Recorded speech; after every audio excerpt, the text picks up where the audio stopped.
the series of the Virginian's return to Normandy 2019. So as I mentioned in the last one, I think the goal right now is to show you how we do a pre-flight.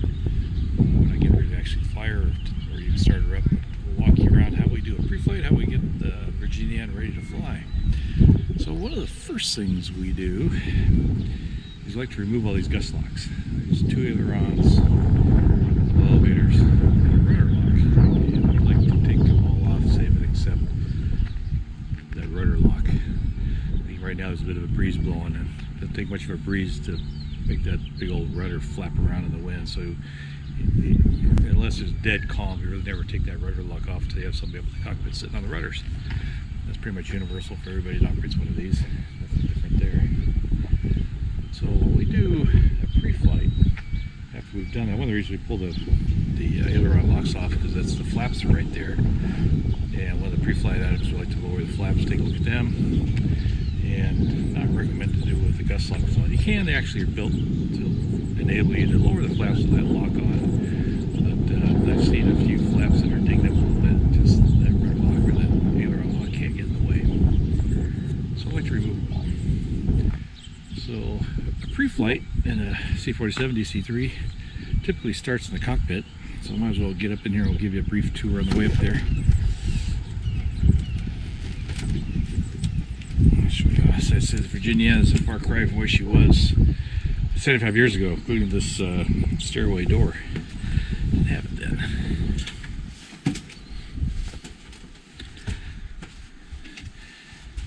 Look at her back. We have, I hate to call it a galley, it's more just storage, but stainless steel cabinets. There was a coffee machine there. We took 2 of the components out of there just to make room for more stuff for this trip. There's a closet. We have yet to arrange everything for this trek we're about ready to take. Yeah, the Virginian actually has one of these things. Yeah, the old restaurant. So I'll show you later a little bit about detail on that. So we have a rule in Virginia, first one to use that thing cleans it. So we've taken many flights where nobody uses it. Here's our interior. We got some of the stuff loaded. This is one beastly thing that's coming along. That's a main wheel and tire assembly, brakes and everything, ready to bolt on. And one of the fears, especially like in Greenland, some guy lands or is on the runway and blows a tire, you're stuck, and that would be a nasty thing to block the runway for everybody. So if there's a crane around, which is typical, I don't know, hopefully Greenland has one, but before they just scrape you off the runway, if we just get them to lift up one side, we can actually change this tire in about 15 minutes, change the whole wheel assembly. It's not a big job when you have it set and ready to go like this. Another little detail here. So one of the airplanes that's going, Flaybob Express, people operate that airplane. One of the guys, John Goldbaum, is buddies with the guy that runs Jelly Belly. And lo and behold, they donated like a whole crate full of Jelly Bellies. And the idea, in that box, there's like 90 bags, and each bag is attached to a parachute. Like I say, part of the mission we're going on is we'll end up in Berlin celebrating the 70th anniversary of the Berlin Airlift. And some of those guys back then, they call them candy bombers because they ended up, it's a story to that, we'll tell that one a little later when we get there. But there's a gentleman that started handing candy out to kids there, and a big hit, and the powers that be said, great idea, let's just start checking out of the airplane. So they call them candy bombers. So we were going to try and duplicate a little bit of that. I don't know if that's going to get pulled off or not. It's a little harder to throw stuff out of an airplane today, so people don't like the idea, understandably. Well, 28 grams, it doesn't. They actually a bunch of science was behind this. Some guy took it on as a school project to figure out how much energy in a falling bag of candy. And there's not much. Actually, it wouldn't even hurt. We'll see what happens. So I I took these seats out of an old business class, I think it was 737. Put them in here, got them engineered in place, and so they live here now. And Oh, I've got to go do something here. I'm going to hide this from you. How about that? I'll just listen to me talk. I don't want to spoil the effect. So we found a picture a little while ago and had it printed up. And whoa, there she is. So we found that picture from the D-Day time. And here we are, a bunch of guys in a 740 here, in a C-47, getting ready to contemplate jumping out. Doesn't look like happy guys, but there they are. We're lucky to find that picture and they got it printed up and stuck on this bulkhead. This is the entrance to our cockpit area. It's one of the other nice things about the Virginian. She has these couches, and trust me, they get used. It's nappy time. So up to the cockpit, this is how we do our pre-flight. This little room to the left used to be a restroom. Hard to see in the dark. I don't think you can see anything. But we took the restroom out. It's just storage now. Same here. I think we're going to let people sit in here. This is going to be the warmest part of the airplane when we cross the Atlantic. So the back ends will get pretty cold. Yeah, so we head on up in here. There's our cockpit. And here's the hydraulic area. C-47s, DC-3s. This one may have some slight differences, but not much. They're all pretty much the same. Some more electrical panel stuff. And here's the jump seat. It's not a half bad seat. Not terribly comfortable, but I'm sure it's going to be occupied pretty much the whole trip. And you know, we call this, some people call this a hamburger door. The door actually opens up the outside. It'd be quite a drop if you had to go out that way. Probably should have a rope in here just in case, but that's not a door you want to open. Read that sign when the engines are running. You know, the props are right there. So I think the fact of the matter is, maybe they threw their lunch in there, but these airplanes were built, they still like to haul mail. And one of the last things they brought out the airplane before they fired it up was the mail. So they usually chuck the mail up and through this door, and so they made some of their money flying DC-3s around. But here is the business end of this thing. We just recently put avionics in this thing, primarily for this trip. And it's hard to tell the way this light is, but we have a new ADS-B compliant transponder audio panel. I still have my old 796 Garmin handheld. We put it here. And we have a slot here to put an iPad mini.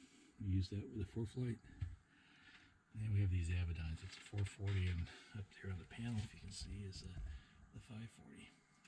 So that's our primary nav units, 2 independent GPS sources. And these are a lot of things we just check out. One thing you look for in the pre-flight is our hydraulic pressure level. It doesn't really matter what it is. We just want to see if you have any. And in order to check your hydraulic level, which is right here, if you can see this, it's all the way down here. So you might be inclined to think you have to add some, but you don't know. The only way to check the level on this thing, regardless of what it says here, is to drain all the pressure out. So it's most of the way up, but that little bit there, to zero it out, would probably raise this back up close to the top here where it needs to be. There's no way to tell until you drain it.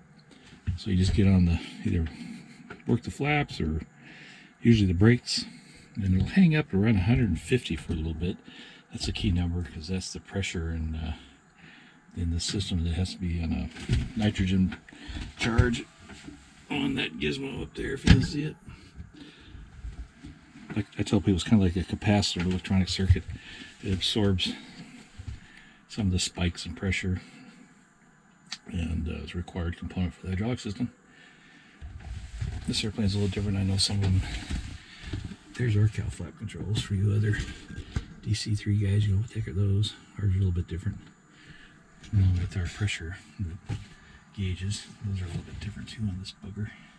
Usually there's 2 big gauges right here with a white face on it to tell your system pressure and gear pressure. This one got changed. Yeah.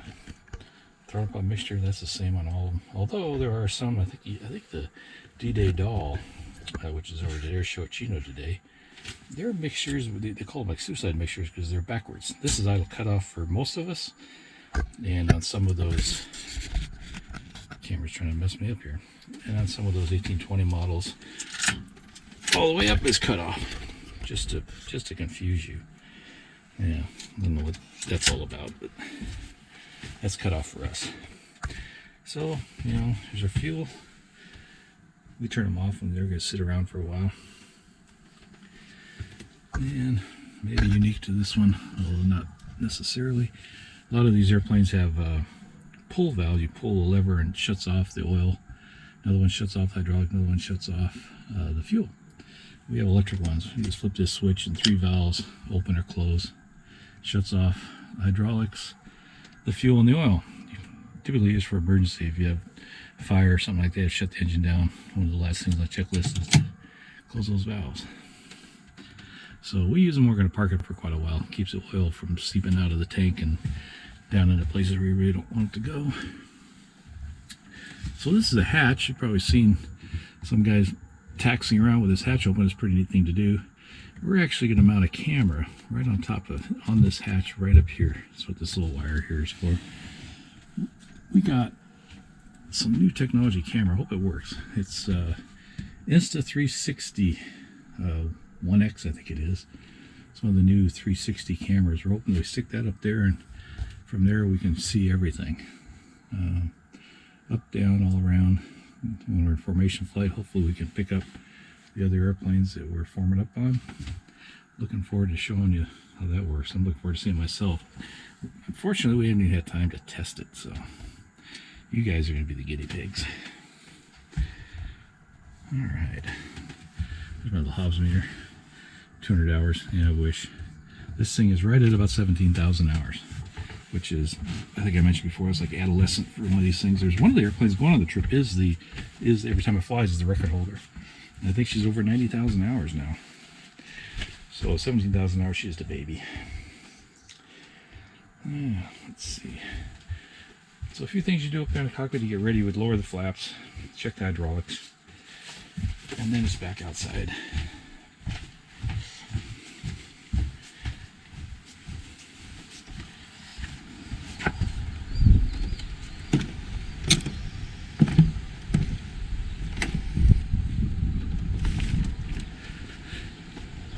Yeah, we just walk around. It's not different from much any other airplane you might pre-flight. You know, 3 things we look for is damage, leaks, and security. Pretty universal. We're trying to put too much back there. We're trying to keep the weight down in the tail. But just a little walk around. I don't think I mentioned the J. That was the radio call sign. So she was Juliet in the 59th Squadron. We'd like to walk around. Like I said, the gust locks would have been off ordinarily in pre-flight by now, but security, I like to see, make sure we have cotter pins in place where they're all supposed to be. Nuts, bolts, cotter pins, security. One of my buddies he got his time in the DC-3 flying jumpers around, and one of the times they went out, these 2 bolts are pretty key. Kind of holds the elevator on. And there he took off with one missing, one loose. Plane didn't fly quite right, and I got down and looked at it and got lucky. I've seen a couple of these that still have this is where it's a different tail section here, but during the war they had the glider tow, and it was a little bit different hardware back here for towing the glider.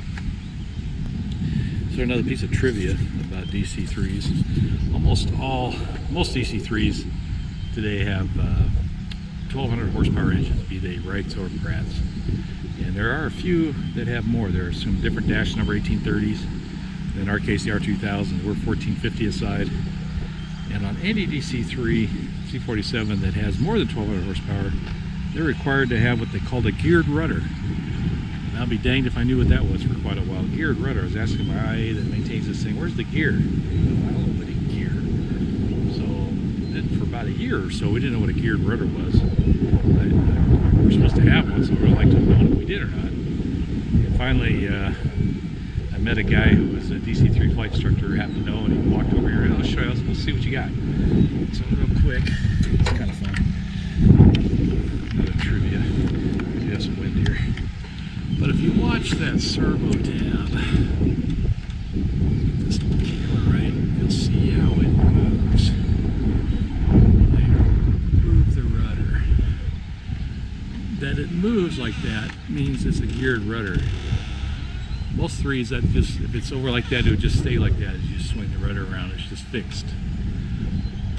But since it moves like it does, we call that a geared rudder. That's what they called it back in 43. Now we call it a servo tab. If they had told me it was a servo tab rudder, I could have figured that one out. Lots of airplanes have that feature. Back up again. So primarily it's to help release some of the rudder pressure when you're doing like single engine work. In this airplane, when you got 1400 horsepower kicking on one side and none on the other, you can take a fair amount of rudder. And that's the little function there supposed to help with that. So 2 trim tabs, one on each rudder. Actually, these elevators are swappable. You can go flip them over. One works on the other side. If you're ever looking for an elevator, if you find one, you found one that'll fit on both sides. If I lift this thing open, it's going to show you. It's usually closed, but so guess what's right above that? Yeah, so there's the bathroom door up there. Yeah, this is the potty. If you were the low man, the totem pole back when you were flying airline duty in the late 40s in one of these things, guess what your job probably was? There's a little bucket that was in here, and guess what was in the bucket? Guess what your job was? Yeah, no thanks. Hoodlah. So a quick walk around here. So ordinarily we'd have the flaps down, you'd be looking at the flaps. Looking for damage, security, and leaks.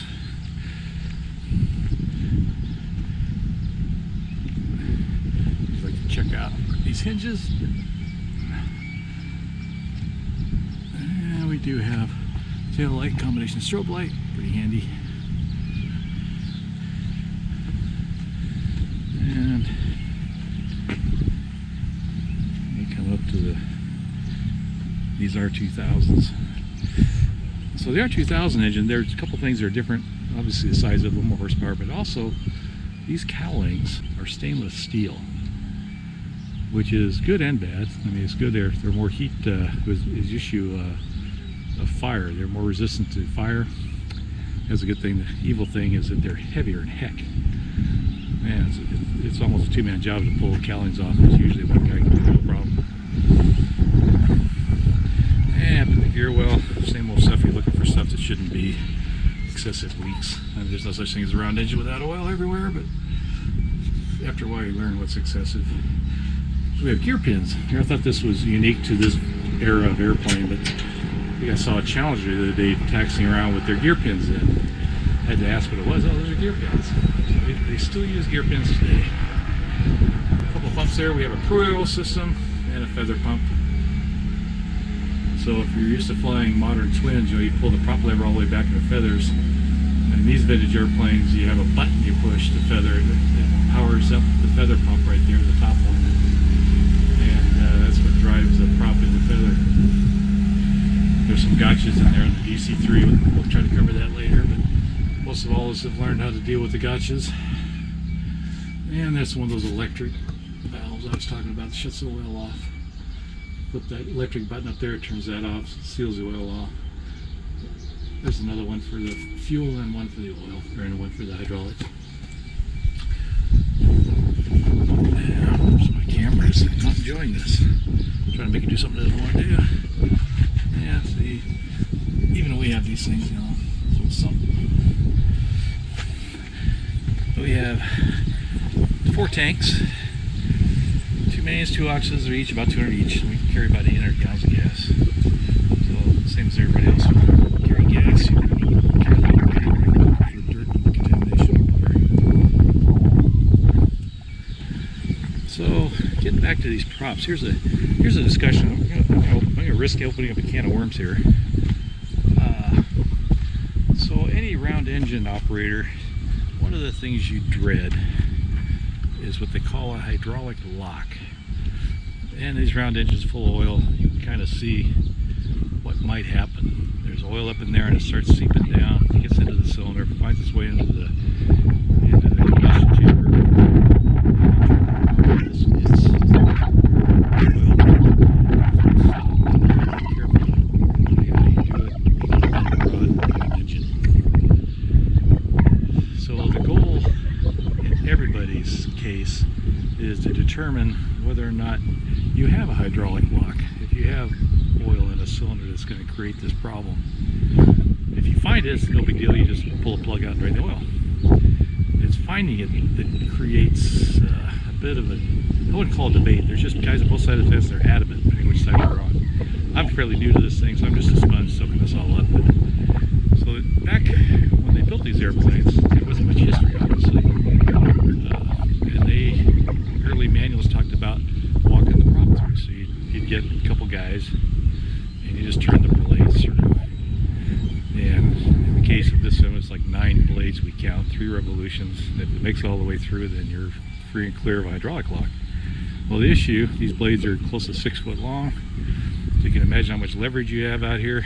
Tug them at the end of one blade, the leverage all the way back up to there, back to the crank. These are a 2-to-1 reduction gear on this one, a little bit different than the 1830s. So a little bit of movement on the prop is more movement on the crank, and it is entirely possible that you can put enough leverage on that prop to bend a rod. So there is a school of thought that to never pull a blade through. Well, then what the heck? How do you determine? Well, the starter motor in these things have a clutch, and the way it works is if you fire it up with an electric starter, if it hits hydraulic lock, the clutch snaps and releases the starter, and everything's peachy keen. So that's the other side of the fence. Now, my A&P, he grew up as a power plant mechanic, and when he's a youngster down in South America, and so his whole life he came here and became an IA that works the whole airplane. Now he's still a believer in pulling blades through. So that's how we were taught. And if you're taught, we've had the 300 hours so we've operated this thing, we've had 2 or 3 hydraulic locks. If you felt one, you know what you feel. So when you don't know what you feel, it feels like a lot of compression. If you keep pushing this hydraulic lock, you can destroy an engine. So that is the risk. The starter motor, I'm not so sure to put all of my faith in the clutch on that starter. And even if it does work, so I'm sure you guys have all seen videos of these things starting, that prop starts to spin. You know, we count blades before you even hit the ignition, but so the blades are going round and round. If that starter piston hits the hydraulic lock, those blades have a fair amount of momentum. You know, clutch or no clutch on the starter, that blade's going to want to keep going. You know, F equals MA. So I don't know if there's a right or wrong answer. I'll just say there's 2 schools of thought, and both camps are very adamant. If you're one that pulls blades through, some guy's going to want to come spank you because you do it, and if you're the other way around, you can get into an argument. So I avoid the arguments. I'm just a sponge trying to learn what I can learn, and hopefully don't hurt an engine. We haven't yet, and it's pretty rare to actually hurt one of these, but it is possible. So DC-3 trivia. You'll see some guys walking blades, and you'll see some airplanes start without doing it. They're both in the right. 2 schools of thought. That's kind of pretty much the majority of our pre-flight. That's all I want to cover for now. These little vlogs are getting longer than my attention span's good for, let alone yours. It finishes this up. So hopefully, like I said, this is Saturday. We're going to be loading her up on Sunday, and we're going to plan on leaving here pretty early Monday, weather permitting. I didn't even check too much. Heard there is some coming, so I don't know what's going to happen. But like I say, we're going to have 2 or 3 cameras rolling.